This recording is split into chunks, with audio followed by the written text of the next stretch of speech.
Good morning and good evening from the United States of America. My name is Kou Sopheap, speaking on the Buddhasāsanā program of the CBMS, the Cambodian Buddhist Monk Society in USA. Today, our topic is the Maha Mangala Sutta. We are going to explore the importance of the discourse of the highest blessings in Buddha's teaching. And before I begin, let me start by paying homage to the Buddha, Dhamma, and the Sangha with my highest respect, and also my respect to all venerable monks across the world, and also my respect to Venerable Kou Sopheap here. And today we are so lucky to have two speakers to share their perspective on this program on the discourse of the highest blessing in Buddhism. So once again, welcome both speakers to the Buddhasāsanā program, and thank you again for joining us. As I have mentioned that today we are introducing the Maha Mangala Sutta, which is in the Buddha's teaching, and both of you are very familiar with this sutta. And I would like to begin asking Venerable Kou Sopheap on this particular sutta. So I would like to begin with the story. What was behind the Maha Mangala Suttas, and what have you learned? And can you share with us to the public to understand these Maha Mangala Suttas in a simple understanding? Thank you. Respected all venerables and our listener. Thank you very much for inviting me to be on the program. I would like to say hello to Noem Chhunny and Venerable. I think many of us, particularly in Cambodia, when we talk about Mangala Sutta, we knew. And the story, I would like to raise a very short introduction to Mangala Sutta. Before the Buddha time, not just in the Buddha time, the people came and discussed about what is a blessing in life. So they have different ideas, different perspectives. They're fighting over one another. Some people consider seeing good thing, hearing a nice voice, or tasting good food, or some other good thing happen to them, they consider as a blessing. Some consider wealth, fame, popularity as a blessing in life. So there is no common ground what is the blessing. So not just people discussed that topic. That topic even went to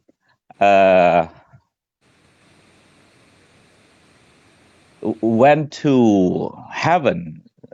So the angel discussed, and all with the people discuss about that. And one time they come together, the Deva and the human, and they thought that no one can answer to the question, what is the blessing, or how can we get the blessing beside the Buddha? That's why they decided to come to the Buddha and ask for his idea. That's why that Mangala Sutta exists, because of the question of the Deva. Thank you. Thank you. So, yeah. So yes, that is the brief story of the suttas, which has been briefed by Venerable Kou Sopheap. Yes, it's important for all of us to learn and understand what is truly blessings, and as an ordinary people need to seek for. So I would like to turn this my questions to Mr. Noem Chhunny, and once again, thank you for joining us again. And as you have participated in this program earlier last week, and we are grateful for your participation and joining us to share your perspective. I also would like to learn more about this. And as a Cambodian, we often seeking for blessings in different ways. Sometimes blindly seeking for blessings to many superstitious belief that has been rooted in our society. So I would like you to share your perspective.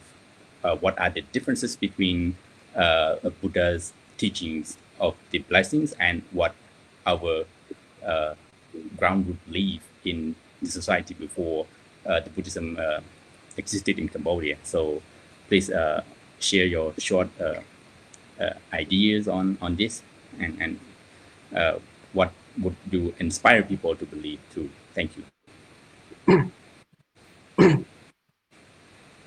So thank you so much for having me. I'm really, it's my great honor to be here on the show with you, and thank you, Venerable Sophia, and may pay respect to Kou Sopheap. It's my honor to be here. Thank for your introduction to the Mangala Sutta as well. Regarding to this, this happened even before the Buddha came into existence in Cambodian culture.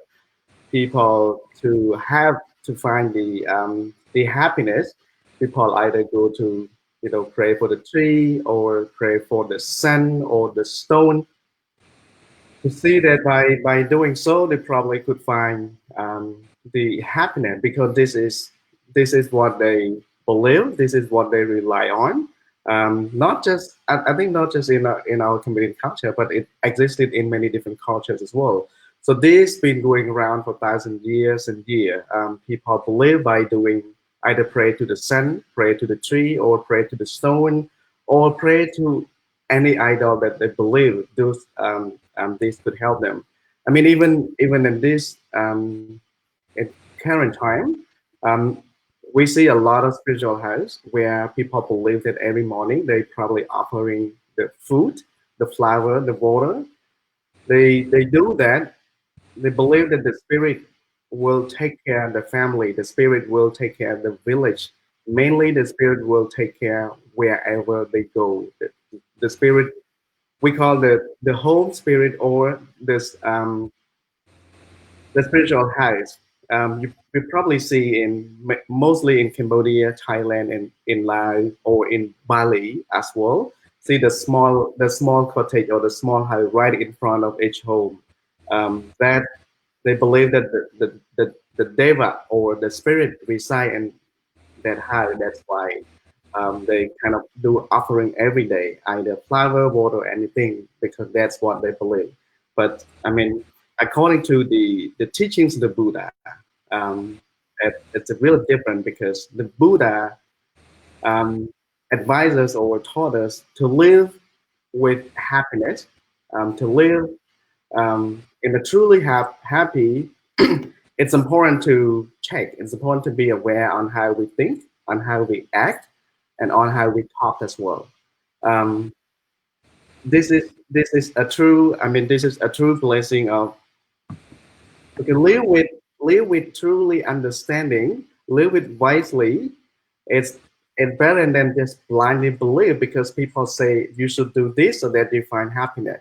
You should do that, you find happiness. People say either when we were people born in not people born this state is good, this state is not good as well. And the Buddha say the day when there's a sunrise, when we wake up, we know that we are alive. When we wake up, there's a sunrise. That's called happiness. Thank you. Thank you so much. So, yeah, thank you for your ideas on this sort of blessings that we are all experiencing, and then some of us still are believing in, and So I want to turn the question to Venerable Kou Sopheap. You have yes, Mr. Chhunny have mentioned about the blessing is particularly is producing from through our actions, speech, and our thoughts, and I believe sometimes Venerable Sopheap, I think a lot of people may see you and ask for blessings.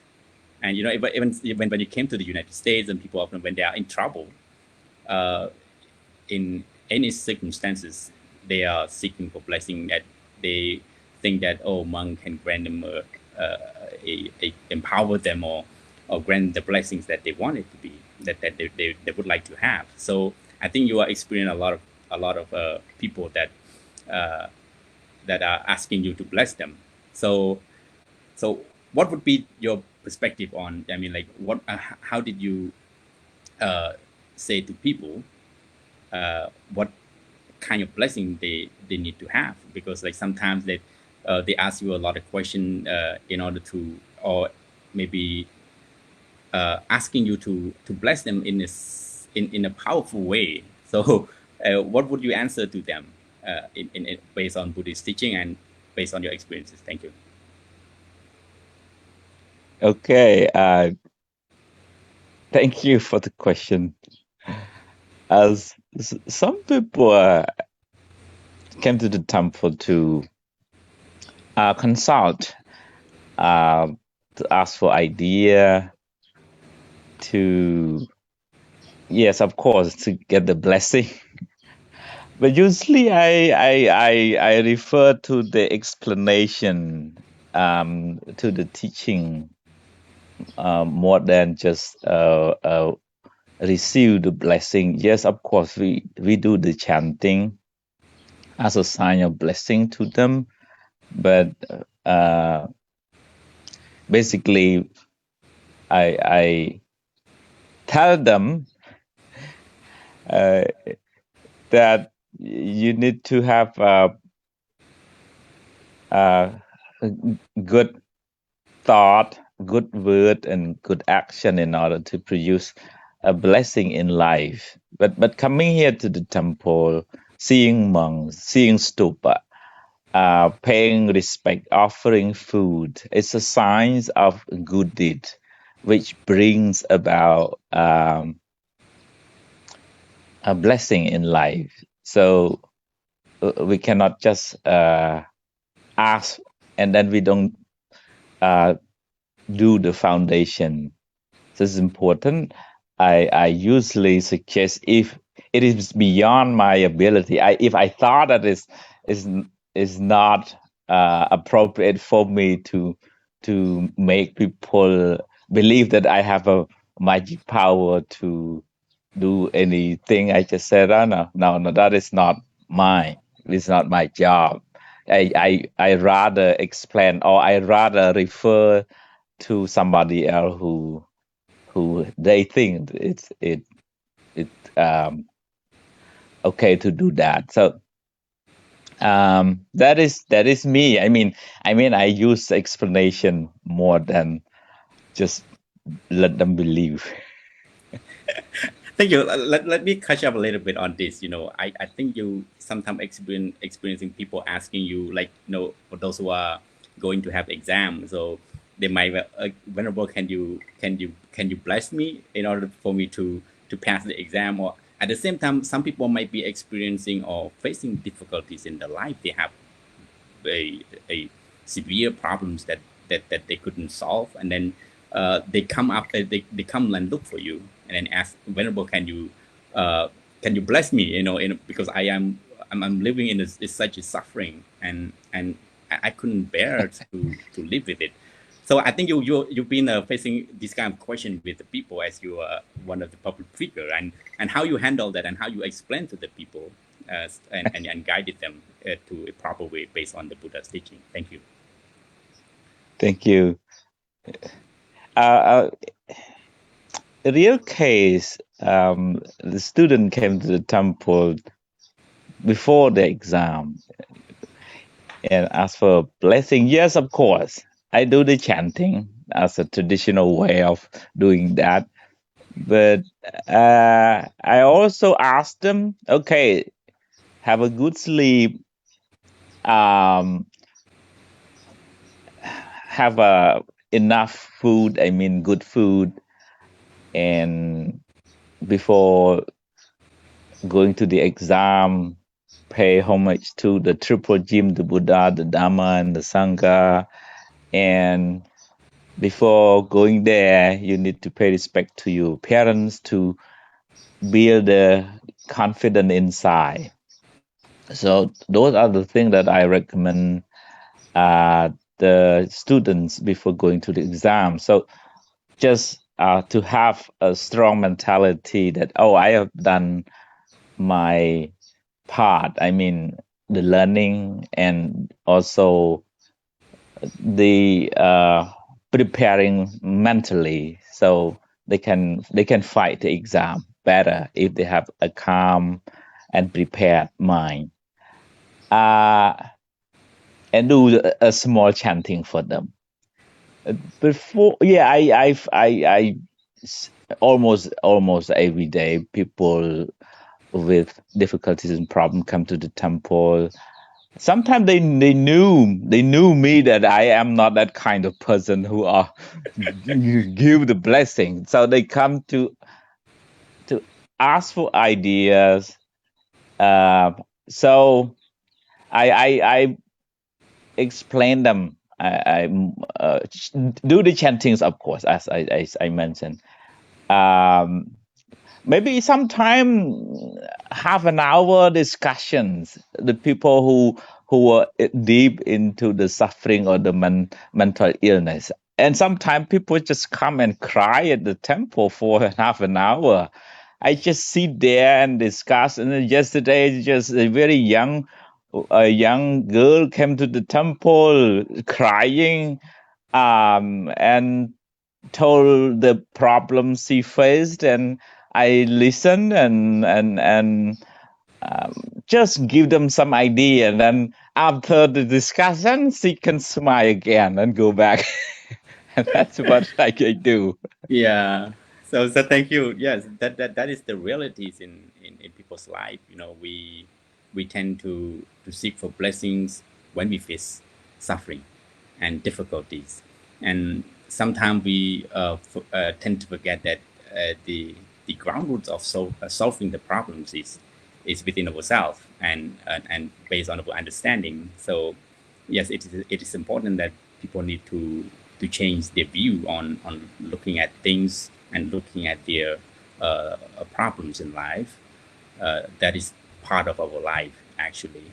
And yeah, so now I would like to hear some perspective from Mr. Chhunny as well. So personally, how do you seek for blessings? And at the same time, I think you live in Cambodia and you've been in Thailand and some of the countries. You have seen that people are performing rituals in order to empower them to grant them blessing through temples, through the fortune tellers, I can say, and those say tattoo masters and stuff.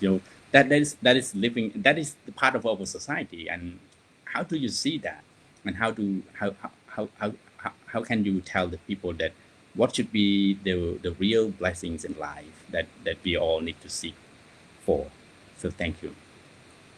Thank you once again, Venerable Sopheap, and also thank you, most Venerable Sopheap, who helped explain some kind of happening around with him as well. I think one main part is a psychologically. For example, he was just saying that a young girl was crying, went to the temple. I think to just see somebody that he or she believe, he or she already feel better psychologically, because that's what believed. By going to see Master Kou Sopheap, I probably feel better. And also going to the temple to get blessing by watering or do some kind of magical or fortune teller. For them, it's just kind of superficial. For them, by doing that, they probably feel happy. They probably consider as a blessing. But I think the most important thing is to explain them what it is. For example, by going to get the blessing, what is it, the story behind, what is it, the philosophy behind, and this is the reality. And by living a as considered as a highest blessing, and what are those factors to help us live with the highest blessing?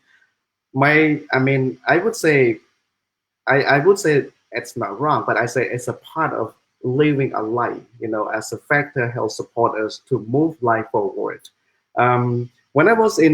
I remember when I was in Bali with Guru Kou Sopheap, the owner of the hotel. Every morning, she do an offering to the Deva, the deity, in front of her hotel with many spiritual houses. And I asked her, what if you don't make it one day? What if there's a day you miss to do this offering? She said, if I don't do this offering, I won't feel fulfilled. So by doing it every day, I live my life fulfilled every day. So I think it's important that to live, to have that um, what we call spiritual encouragement or spiritual motivation, but not with blindly belief, but not with blindly practice. And it's important to understand. So myself to consider living as highest blessing, from what I learned from through the teachings of the Buddha, or through the life, through the experience of life in the temple. I think number one, it's important to be aware on our life, because the Buddha said, you are the result of what you were, and you will be the result of what you are. So whatever we do, whatever we think, will reflect on our life.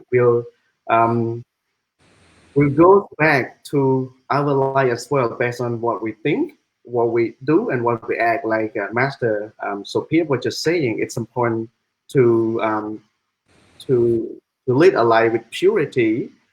For example, if you sleep well, if we eat well, if we enjoy with what we are doing, it's a part of blessing as well. So to consider living as a highest blessing, it's important to be aware when we talk, when we act, when we speak. Are those actions reflect in a good way, reflect good action, or create positive impact to the friend, family, or community, or the people that we live with, or whenever we speak, whenever we act, whenever we talk, those actions create or causes trouble to other people, causes trouble to other community. So that's not called the highest blessing. So the highest blessing is be aware, be mindful of what we think, what we talk, and what we act. That those actions create positive impact to the people around, or to the village, or to the community. Thank you. Okay, thank you so much for this part of this sharing. Venerable Kou Sopheap, I think in your life as a monk, and I believe you have seen a lot of, I think I can say many monks who are not just performing the rituals of granting the blessings, but we themselves sometimes doing that kind of or participate in that in that rituals in order to receive a blessing from the monks. And and some people, I pick up this story is not this point is not because I don't like what the monk performing the rituals, but I just this is a part of our cultures, and this is the part of our life, and sometimes we intentionally and or unintentionally condemn for those who are performing in such a rituals, rather than and raise the awareness in order to find out and to study the real blessing that we all need to perform and need to practice. But we just straightforward condemn it. But for me personally, I think that is wrong. So I would like to turn this question to you. How do you perceive with the kind of the rituals that people are performing, and especially also monks are participating? And I believe it or not, we are not enlightened beings. so sometimes monks also fall into trouble, and we are facing difficulties sometimes. So sometimes they are seeking for blessings from the sangha, from the monk, and similar to the people who are facing difficulties and problems, they're seeking for blessing from the monk. So what do you say to that, and how can you explain and share your perspective with the people that the most important thing, I think, we need to find the intention behind it, that the monk are performing, rather than we just condemn for what they've done. So what do you say to that, Venerable? Thank you. Say to who? Is that said to the monk or the lay people? To both. To both. I mean, to sometimes we condemn to sometimes we monk also condemn to those who are practicing those kind of rituals. Okay. I don't. I mean, just comparing, and what should be the best approach in raising awareness to the people that sometimes those rituals are not all bad, as long as they can raise awareness to the people through rituals. Thank you. Yeah. Thank you. So I think it's good to have some time to pay respect, offering the flower to the Buddha, to the stupa, or to the Buddha tree. It's a blessing to have that kind of reverence or respect to the Buddha, and paying homage or offer food, respect the monks is also a blessing already.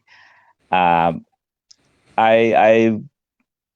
try my best to make short video, to say something about that, to explain what is the blessing and how to get that, as we already talked here, Mangala Sutta. So I would say learning more and sharing more, teaching more. The teaching of the Buddha is the way to make people clearly understand what is the blessing and how to get it. And that is what I try to do my part. I hope that some people get it, and some other monks continue to do more teaching, so people can understand clearly the teaching of the Buddha and what is the blessing and how to get that. And I personally, for example, going out from the temple to anywhere, before going out, we pay respect to the Buddha, to the Dharma, to the Sangha. In the morning or at night, we just paying gratitude to our parents, or maybe radiate our love and compassion toward all being, including Deva, or we call it angel. So the intention of sharing the love, the kindness to others is a blessing inside. It's already blessing inside. So I would rather explain the very fundamental principle to make a life a blessing. Thank you. Thank you so much. Well, I raised this question because I want to see unity. You know, in order to get people to understand the truth, the teaching of the Buddha, we need to inspire people to come in first, in order to teach them the true meaning of the Buddha's teaching. The Buddha's teaching has to go along with the cultures. That's why we have different traditions and different sects. Because it is important, if we, you know, sometime in the society we are trying to make good of it. We are trying to raise that I'm the best, and the other part is not. So it is a conflict of understanding, and it is a conflict of approaching to get more people to understand. But because, you know, even in the U.S., you know, sometimes we still have some people come to the temple that they don't really understand the teaching of the Buddha, but because of traditionally that they come to the temple for seeking blessing from the monks, and pray to the Buddha statues. That is the basic thing that people come. But I know some people are just condemning it because like, you are doing like rituals, that is not teaching the Buddha, what a blessing, what the bad thing. It's a lot of things, but I don't want people to say that because for personally, because I think that people need to come first before they can learn. Otherwise they cannot understand the truth. If you are personally don't do it, that's fine. Uh, because it's not your approach. But you shouldn't condemn it. So again, I would like to turn the question to Mr. Noem Chhunny. I think you have encountered too many different group of people who might be believing, as you are. Of course, you are a meditation practitioner as well and instructor as well. So your belief is totally different. So how do you see other people believe? Because in Cambodian society, deeply believe in fortune teller. I can say, we, it's been rooted in our society for numbers of generations. I think, I don't know, how maybe back into 1,000 years. So what do you see with that kind of belief? And then comparing to the Buddha's teaching of the highest blessings, how can we come along with each other? How can we go along? How can we live together with this kind of belief? Because people have different backgrounds, and we are being brought up in a different way based on our family's background. So what do you say to that? I just wonder, and then what would you say to the people that most importantly that we need to live along with each other in the society? Thank you. Thank you once again, Venerable. To go back to the Buddha time, Buddhism, when Buddhism go anywhere, Buddhism always finds some way to be adapted into that culture, into that community. Buddhism won't destroy the original culture of the practice of the people or the community. Even in the Buddha time, this fortune teller, this believing happened before the Buddha time as well. And also this kind of believing, this kind of practices within our culture, like Cambodia or Thailand or some part of Lao country as well. This existed before Buddhism came into existence in Asian culture. So, respond to your question, how can we find way to live together in community as a unity? I think it's important not to condemn each other. It's important not to find fault in another, because like Venerable Master Sopheap say, it's a part of living a life. And when we go to get the blessing, or when we believe in this and that, is also a part of living our life as well. We can't really live purely disconnected Buddhism from those kind of practices, from those kind of beliefs, but find some way how can we open ourselves and live together. And the most important, as a Buddhist monk, or as somebody myself practice meditation or practice Buddhism, so it's important that help whoever wanted to wish to understand more about the true highest blessing, or true kind of perspective in Buddhism, so we can explain them in a certain way how to practice this. And we can say that those practice spiritual or ritual or fortune teller are wrong, because this already existed 1,000 years back. That so what a lot of people come to me said, even they confuse that when they come to me, they want me to fortune about their life. I said, I don't know anything about fortune telling. He said, you teach meditation and you've been practicing Buddhism for a long time. You should know this, you should know that. I said, that's beyond my capacity as human being, because I don't even know what's going to happen to my life tomorrow. I probably die tomorrow. I probably die next week. And I'm not inside to those fortune teller. I'm not inside to those magical practitioner. Even they themselves don't even know what can happen to their life tomorrow. They don't know what can happen to their life within a minute. We can guarantee that we live 80 years. We can guarantee that we live 100 years, or we can guarantee that we live um, 1 week from now. That's why the Buddha taught us to live consciously, to live mindfully, look at our action, our speech, and our thinking as well. Even myself, when I speak to people who practice in that, I'm very carefully on my word of action.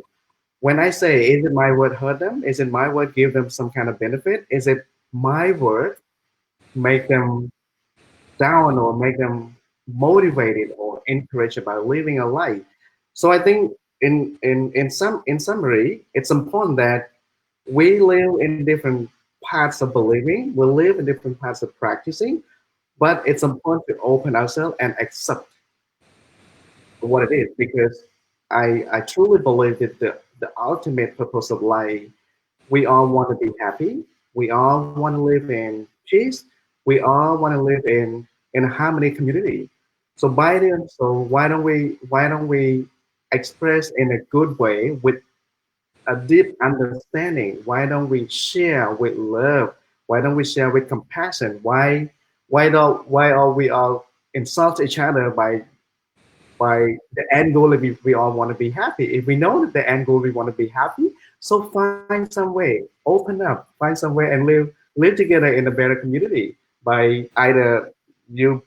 That's why I kind of admire where some leader from different religion, from different community, they all have different beliefs, they all have different practices, but they have a main goal of helping community. They have a main goal of supporting community. They have a main goal of supporting a life based on morality.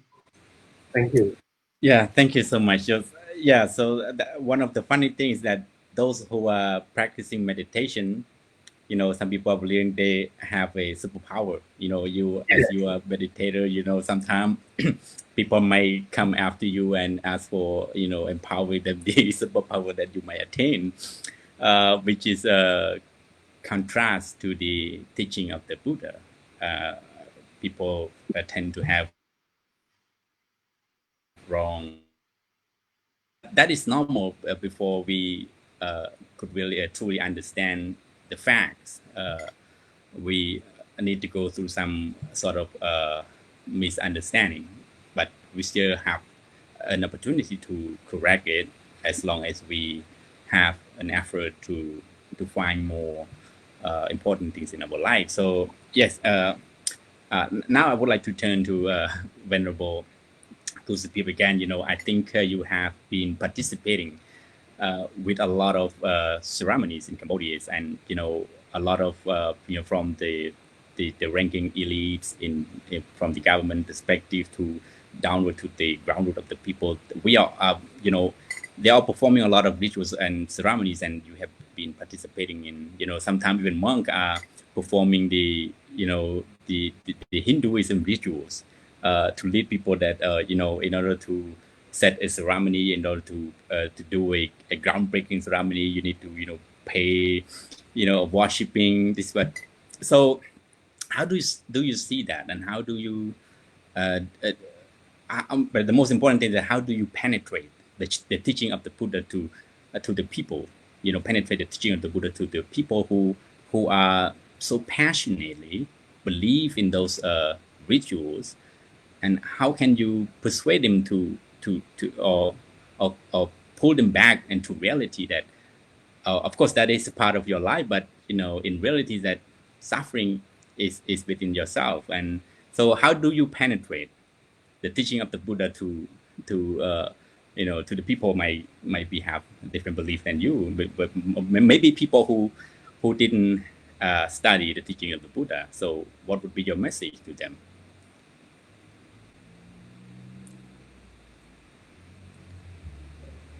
I can't hear you. You need to turn on your. Okay. Okay. Yes. Thank you.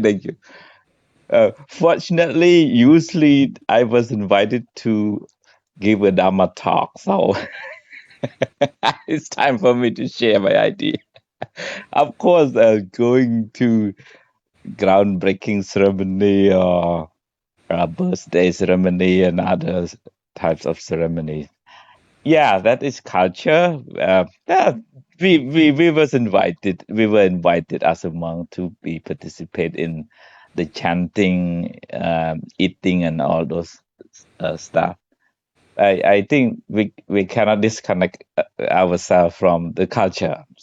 But I usually be part of the Dhamma talk more than the ritual. So it's a good time for me to share my idea. What is the blessing? How to live a happy life? What is the Buddha's teaching? The higher truth, for example, the noble truth, and etc. So those is what I do. I still participate in the rite and ritual. I cannot avoid because that is monk's life. Yeah. So it is important. It's important for all of us to trying to find a way to live along with a different perspective and different ideas of living a life. And and sometimes we tend to create troubles by looking at someone else's mistakes and praise for ourselves. My way is better than others, but sometimes people have different situations in and facing the obstacles in life differently. So now we have 5 minutes. One of the of course the highest blessing in the Mangala Suttas, there are 38 of them, and we are going to explore it to have a broader view on these 38 blessings of the Buddha's teaching in the following weeks, and maybe we will invite you into some certain blessings that you are familiar with. And these 38 blessings is important that we all need to practice and need to understand truly and apply it into our life. And so as we are going to end this program, I would like to have both of you, how would you inspire, or how would you, what would be your message to the people to learn about these 38 blessings of the Buddha? And so I would like to let Mr. Noem Chhunny first, that in order to have a real blessings, why do you think people need to learn these 38 blessings in the Mangala Suttas? That's that. Thank you. Thank you once again, Venerable Sophia. I think this is really important. Like Master Sophia was saying in the intro, people are fighting for, people are looking for what is the highest blessing, not just human who live on this planet, but even they, the deity, the Devata, angel, also searching those to live an inspired life, to live a good and happy life, to consider as a highest blessing as well. So I think it's important that everyone on this planet, every one of us should seek more, explore more. What is the highest blessing within our life? We probably live with our culture, a part of it, but also it's important to truly understand what is the main factor to help support us to live wisely, to live, I would say, to live happily, wisely, and with deep understanding of life philosophy. So my encourage for the people to search more, because there's a way Buddha say, what you think you become. So this is a part of life where the Buddha encouraged us to consider more on how we act, on how we think, on how we talk as well. Are those words, are those acts causes trouble, causes problem? So when we have that kind of reflection, then we come to a way that we start to understand more about life. We start to understand more about living as community, living as a harmony society as well.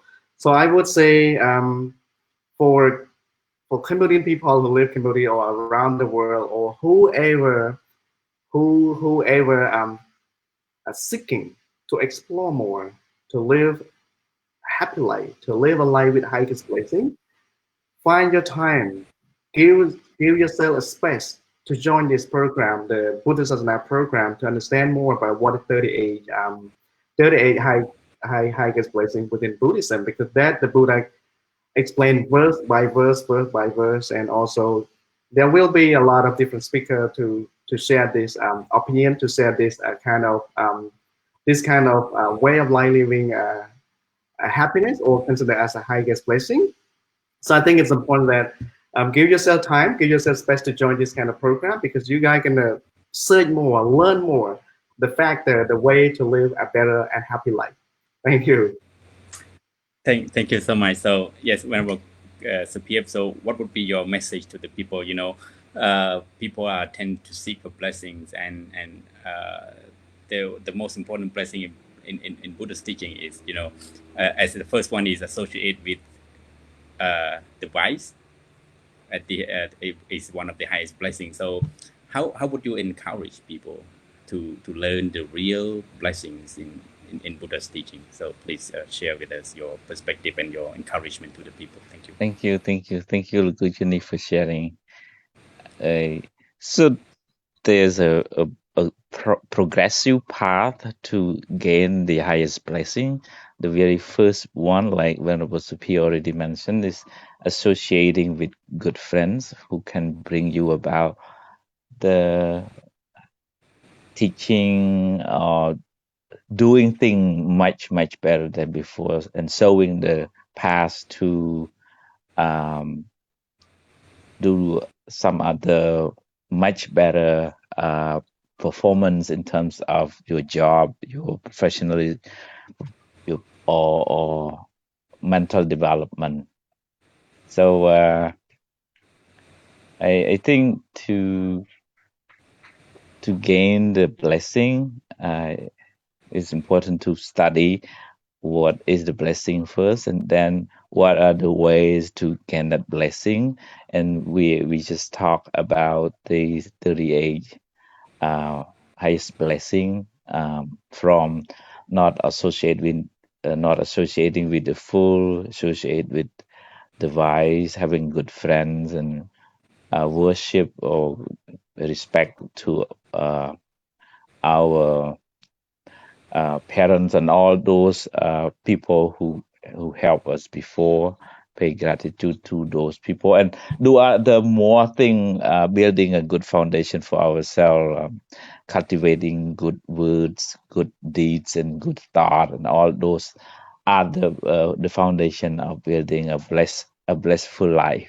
So yes, of course, the blessing depend very much on ourselves, and also the people around us, and also your own inner reflection, your effort in the teaching, in learning the teaching of the Buddha.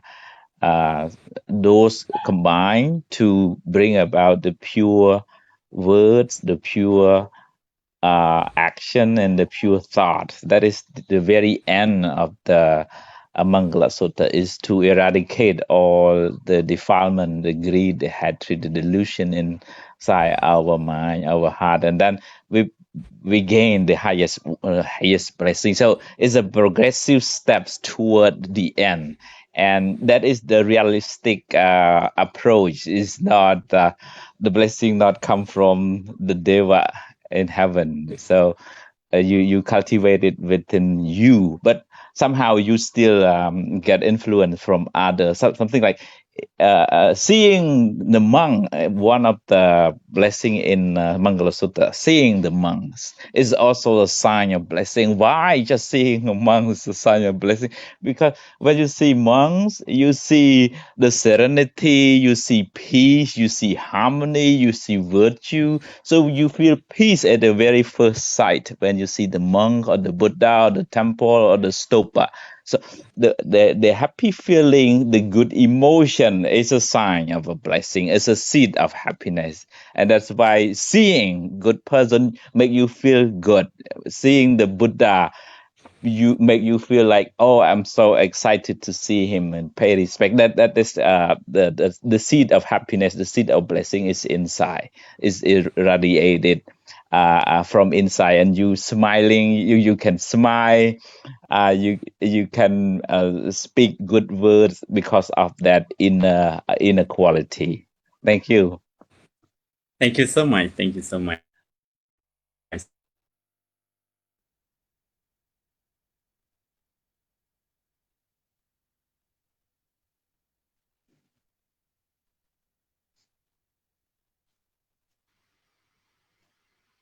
For those who wish to learn more on this Maha Mangala Sutta, which is the discourse of the highest blessings in Buddha's teaching, please follow us, catch up with us on the following week, and we are going to explore a broader view on step by step, stanza by stanza, verses by verses of the teachings of the Buddha. So we will invite different speakers, different scholars to share with us what they have learned, what the Buddha has taught.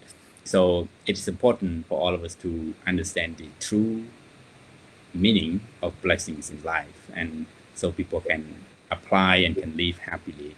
So this is the series of teachings of the Buddha, and we hope you will all join us again, and also hope both of you will join us on some we will discuss that in on details about it and on certain stanzas, verses of these 38 blessings, or which one you would like to join with us, and then we will talk again behind the scene. So once again, thank you so much for joining us, and I hope you all have a blessing day and stay healthy and be mindful with your life. And then thank you for joining us. Thank you so much. Thank you.